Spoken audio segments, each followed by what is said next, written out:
Et voici le débrief de la matinale. Les temps forts de ce matin. Les banques ont rouvert en Grèce. Dans le même temps, la TVA augmente de 10 points, notamment dans la restauration. Un nouveau coup dur pour la population et les professionnels. Reportage dans le journal de 7h. C'était avec François Geffrier. Un produit qui coûtait hier 9,20 €, ce matin, il est vendu 10 €. Vous imaginez ? Alors, les commerçants peuvent aussi choisir de ne pas répercuter la hausse, mais dans ce cas-là, ils rognent sur leur marge. Souvent, c'est impossible. Alex est le gérant d'une pizzeria. On va être obligé soit de ne plus être rentable, soit d'augmenter les prix. Nous, on a 3 employés qui travaillent ici. On va devoir en virer un.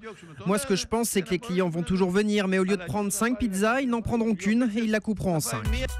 Europe 1 en Tunisie ce matin dans une station balnéaire fantôme après les annulations de réservations en cascade.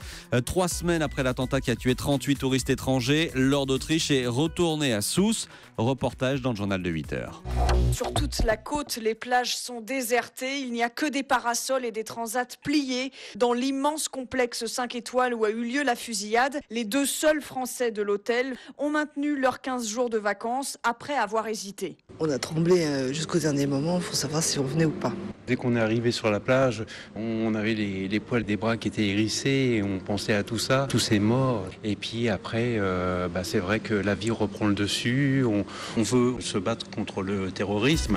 Se battre contre le terrorisme en passant donc ses vacances en Tunisie. Des restes de victimes du nazisme découverts à l'Institut médico-légal de Strasbourg. Leur existence avait jusqu'à présent toujours été démentie. Un historien s'est battu pour les retrouver. Raphaël Toledano était notre invité pour l'interview vérité à 7h45. D'une certaine manière, ça a été un long cheminement. C'est peut-être pas le bon mot fier, mais je suis très satisfait d'avoir participé à ces découvertes parce que je crois que la place de ces restes n'est pas dans un musée.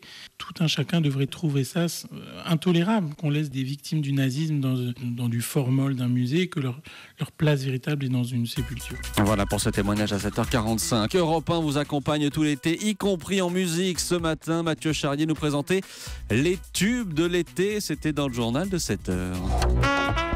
Alors la surprise, elle est déjà signée par un jeune chanteur jamaïcain méconnu du grand public jusqu'à il y a encore quelques mois. 3 lettres pour son nom, OMI, une trompette et un titre, Cheerleader. Mais face à lui, il y aura les poids lourds du tube de l'été, des habitués comme David Guetta ou encore Jason Derulo, que certains osent comparer à Michael Jackson.